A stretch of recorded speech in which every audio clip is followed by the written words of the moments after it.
দিনের পর দিন লোকসানে থাকায় এবার পাকিস্তানের জাতীয় বিমান সংস্থা পাকিস্তান ইন্টারন্যাশনাল এয়ারলাইন্স PIA বিক্রি করার সিদ্ধান্ত নিয়েছে দেশটির সরকার। আগামী 1 অক্টোবর এক নিলামের মাধ্যমে বিক্রি করে দেওয়া হবে এই এয়ারলাইন্সটিকে।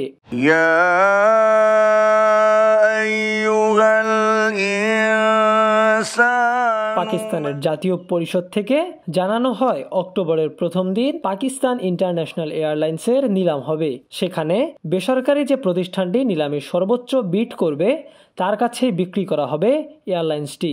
এখনো পর্যন্ত জানা গেছে নিলামে অংশ নিতে প্রস্তুতি নিচ্ছে পাকিস্তানের 6টি বড় কোম্পানি। বিক্রির এই নিলাম প্রক্রিয়া সরাসরি সম্প্রচার করা হবে।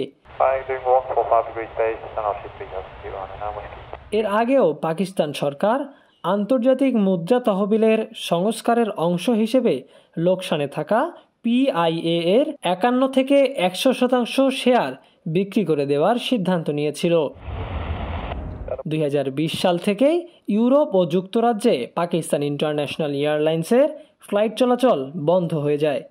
PIA এর পাইলটরা ভুয়া লাইসেন্স দিয়ে বিমান পরিচালনা করছেন এ অভিযোগে ইউরোপীয় ইউনিয়নের বিমান নিরাপত্তা সংস্থা ইউরো অঞ্চলে PIA এর বিমান চলাচলের অনুমতি বাতিল করে। একই কারণে বর্তমানে PIA এর ব্রিটেনগামী ফ্লাইটও বন্ধ রয়েছে।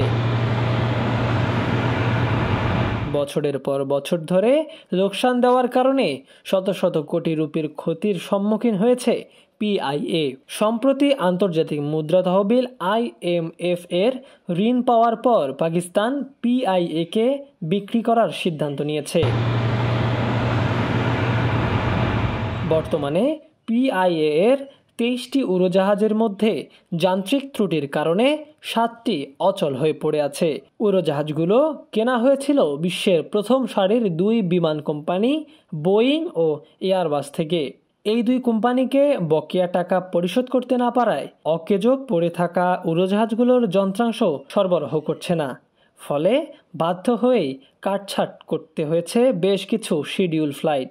অন্যদিকে জেট ফুয়েলের দাম শোধ করতে না পারায় দাম্মাম এয়ারপোর্টে একটি ও দুবাই এয়ারপোর্টে PIA এর 4টি বিমান বেকার বসে আছে।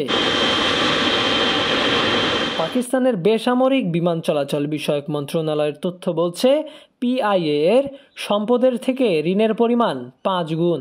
আর গেল বছর এয়ারলাইন্সটি লোকসান দিয়েছে 29 কোটি 10 লাখ ডলার। এমন অবস্থায় বাধ্য হয়ে এয়ারলাইন্সটি বিক্রি করছে পাকিস্তান সরকার। তবে বিক্রি হলেও যে বেসরকারি প্রতিষ্ঠান এয়ারলাইন্সটি কিনবে সে এয়ারলাইন্সটি সচল রাখতে নতুন করে সাজাতে পারবে।